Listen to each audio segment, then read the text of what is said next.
Bonjour, bienvenue, merci de nous rejoindre en salle de presse pour notre point de presse quotidien en ligne. Nous sommes aujourd'hui le mardi 9 juin. Nous avons quelques annonces à vous faire. Tout d'abord, l'agenda du collège demain. Demain, le collège adoptera une communication conjointe sur la réponse immédiate à la désinformation concernant la pandémie du coronavirus et les étapes déjà prises et les actions concrètes qui peuvent suivre dans ce domaine. Cette communication sera présentée ici même en salle de presse par le vice-président haut représentant M. Borrell et la vice-présidente Mme Jourova.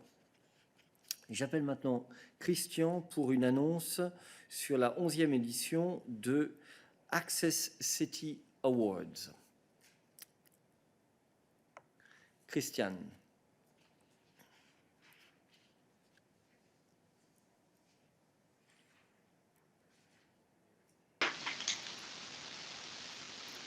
Go ahead, Christian.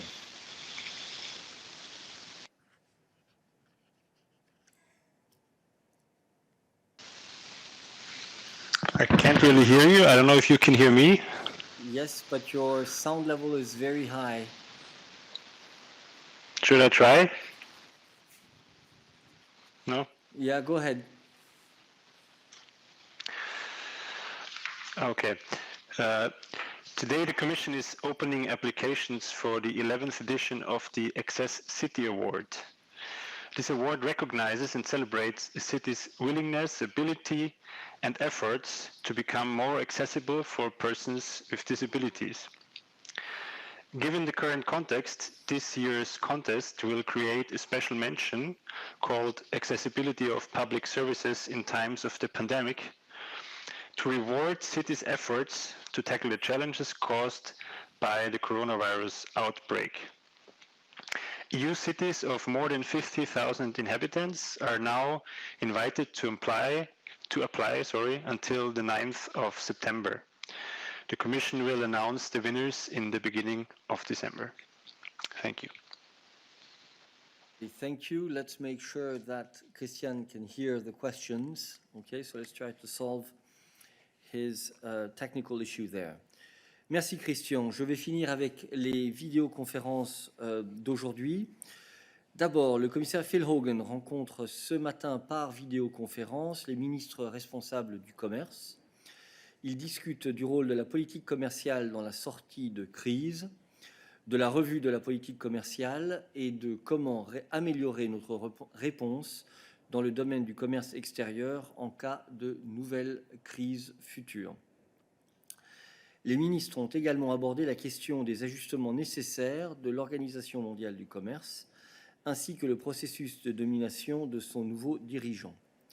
Pour plus d'informations sur ces discussions, je vous invite à suivre la conférence de presse qui se tiendra vers 13h45 en présence du commissaire. Puis, le vice-président exécutif Dombrovskis et le commissaire Gentiloni représenteront la Commission lors de la vidéoconférence du Conseil Affaires économiques et financières. La réunion examinera le plan de relance pour l'Europe et les prochaines étapes du semestre européen, à la suite de la présentation par la Commission du paquet de printemps le mois dernier.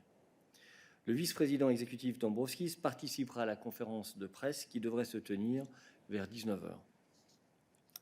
Enfin, aujourd'hui à 15h, une vidéoconférence des ministres de l'Emploi et des Affaires sociales aura lieu pour discuter du plan de relance avec les commissaires Schmidt et Dalli.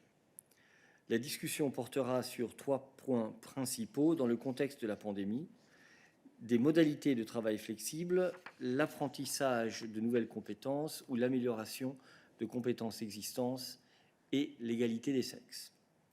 Le commissaire Schmidt et le commissaire Dalli participeront à la conférence de presse qui est prévue vers 18h. Voilà, ceci nous amène à la fin de nos annonces. Nous sommes prêts pour prendre vos questions. Et je vois une première question de Tomasz Goczka. Thomas, pardon. We cannot hear you, Thomas. perhaps the source, you need to select the appropriate source.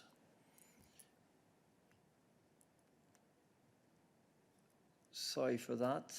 I don't know if we can. Okay, Thomas, let's see if we can solve your issue, and we'll come back to you later. Okay.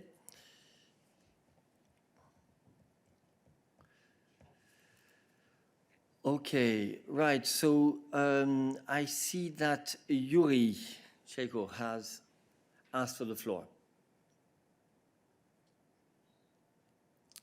Yuri, press speak. No. You have muted your mic, I understand. You need to unmute.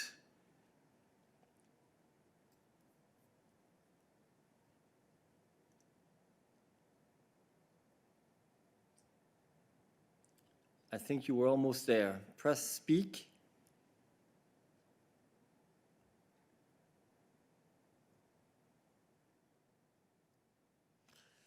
Okay. It's not working. And Thomas, let's try Thomas again.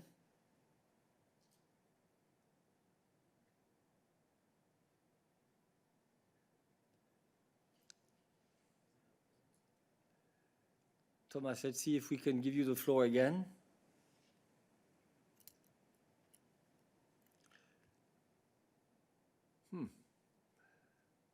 All right.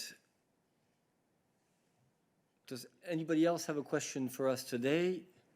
If not, we will come back to Thomas and Yuri bilaterally. Catherine. Press speak.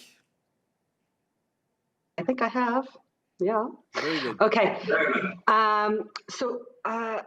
Eric, I just noticed in the agenda for the Commission meetings in the week ahead that Commissioner Lenarčič will be meeting with the UK Head of Mission, Mr. Barrow, and I'm just wondering if you've got any information about what that will be about. Will it be about maybe the UK participating in the rescue program or cooperation in crisis management in future? So if you had any information on that, I'd appreciate it.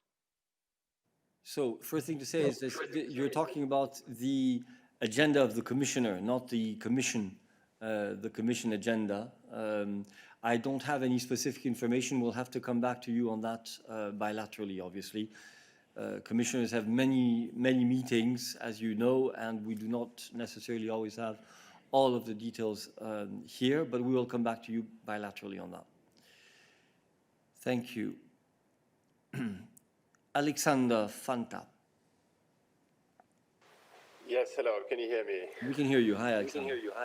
Excellent. A number of NGOs sent an open letter to Commissioner Hogan yesterday on arms exports, dual use, and more specifically on the export of cyber surveillance tools from EU member states to authoritarian regimes where they are used for various nefarious purposes, including spying on journalists. And the NGOs in question are concerned that the Commission has reportedly agreed to a compromise position that would severely weaken the export regime for such cyber surveillance tools. And there was also a report in Politico on this. And my question would be, what does the EU say? What does the Commission say regarding the weakening of these protections, and what kind of post-COVID-19 stance on digital surveillance will the Commission take, especially in regard to other countries? Thank you for your question. Would be for Daniel Rosario. Daniel.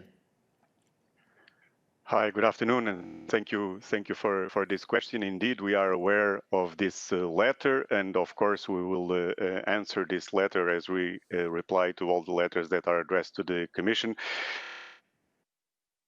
regarding the work that is done concerning export controls for some dual-use products, what the state of play is that the Commission tabled a proposal that is now being discussed between the European Parliament and the Council, and the European Commission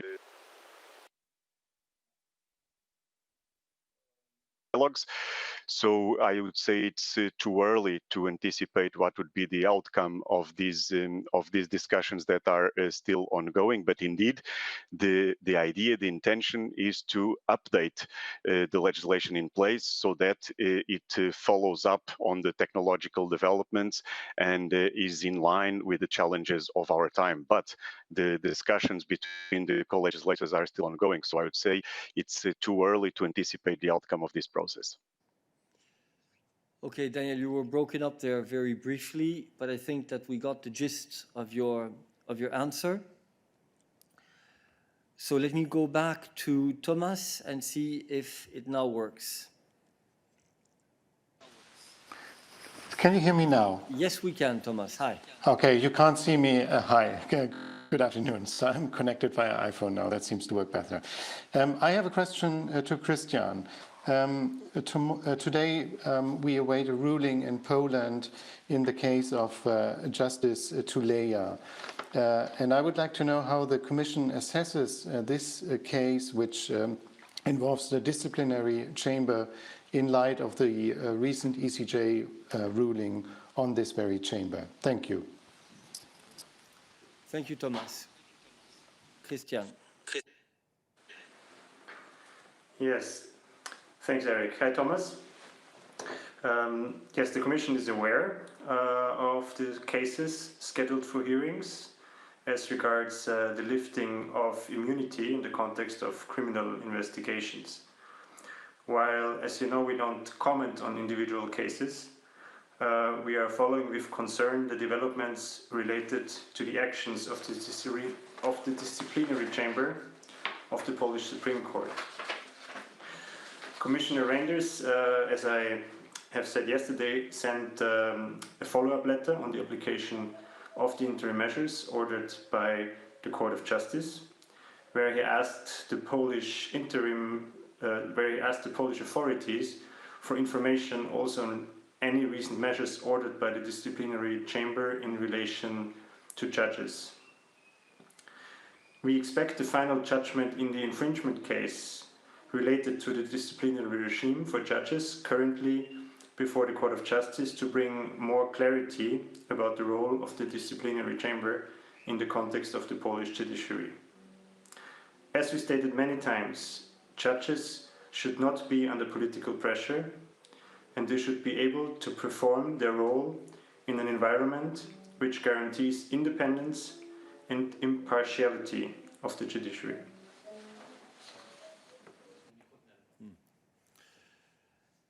Thank you, Christian. Are there other questions for Christian? I assume that Krzysztof's question would be on this issue. That's right. Thank you, Eric. Christopher Strzemka, Polish Press Agency. Christian, is Commission going to report something to ECJ about state of play in Poland? Are you going to wait for the explanation from the government before you do that? Thank you.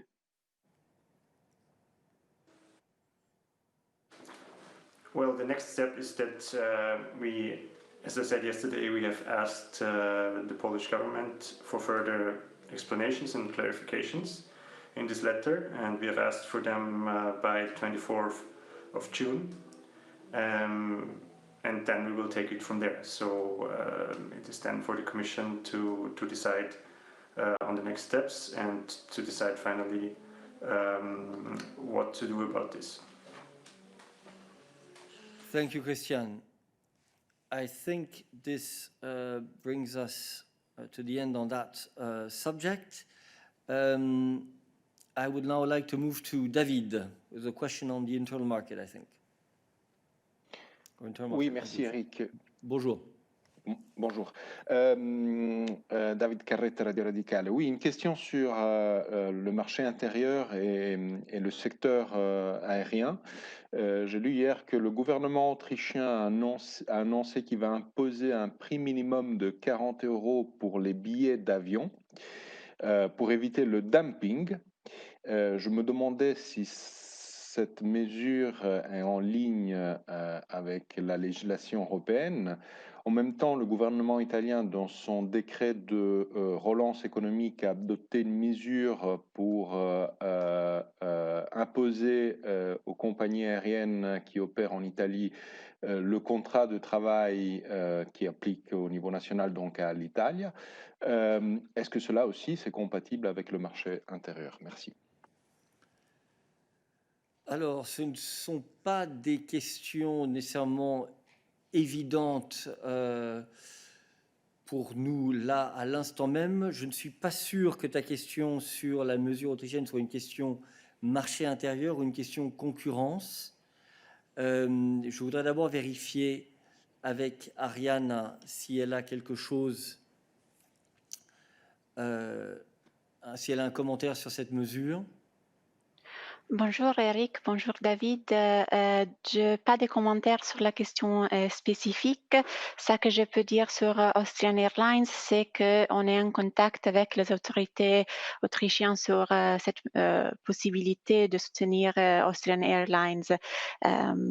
Et que, comme toujours, on traite la possibilité de mesures de soutien national dans les contextes de coronavirus comme en question de priorité.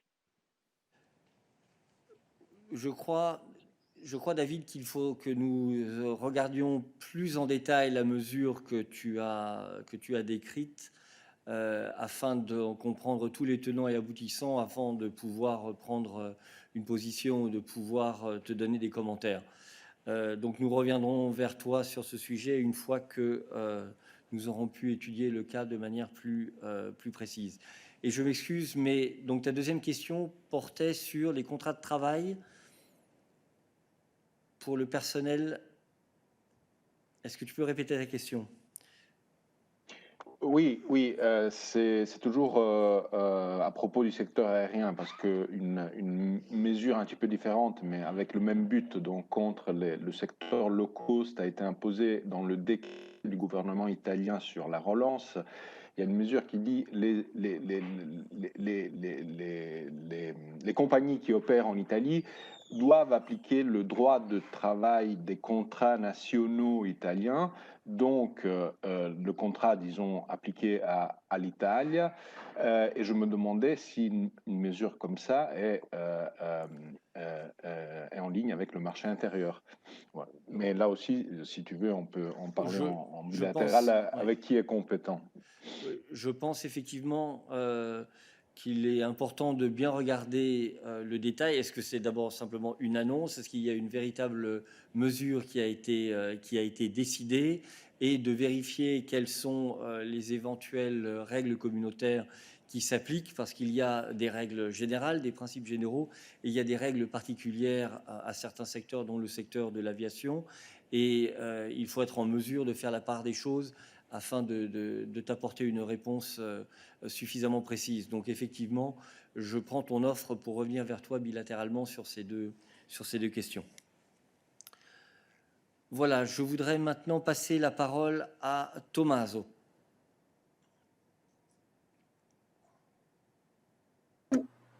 Oui, bonjour, merci Eric. Bonjour, c'est une question concernant le gouvernement italien, parce que le président du Conseil, Giuseppe Conte, je l'ai lu sur la presse italienne, a invité la présidente Ursula von der Leyen aux États généraux qui se vont tenir en Italie, à Rome, je pense, le vendredi prochain.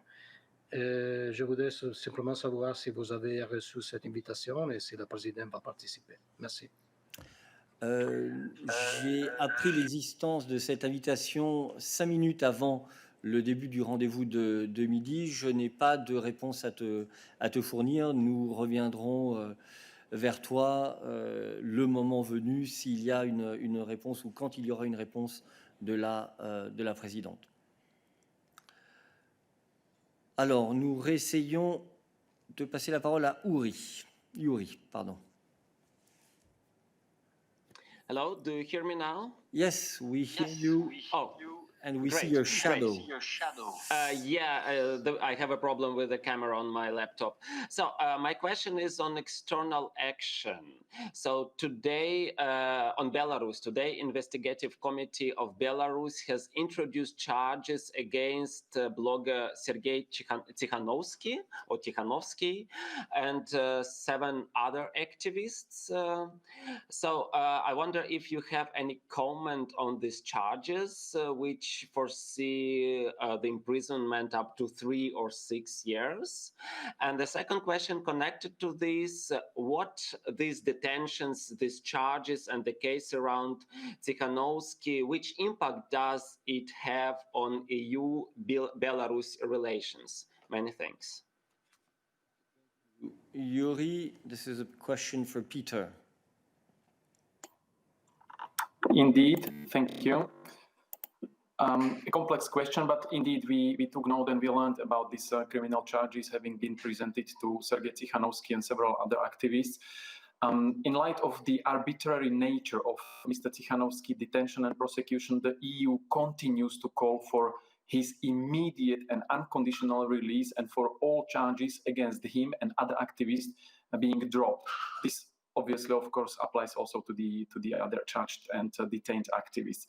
And on the second part of your question, Belarus has now entered into the presidential election campaign. The last year's parliamentary elections symbolized a missed opportunity to conduct elections in line with international standards.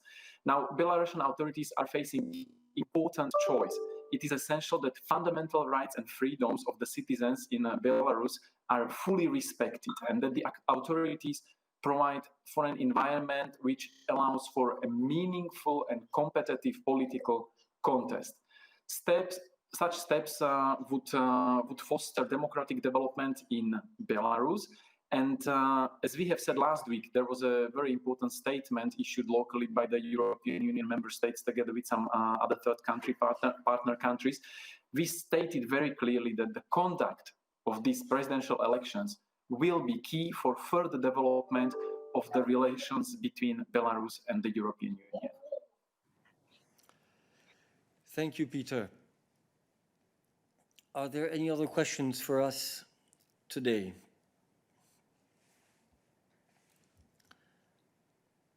I do not see any hand raised, so let me wish you a good afternoon, and we will meet again here tomorrow for the college readout. Thank you very much.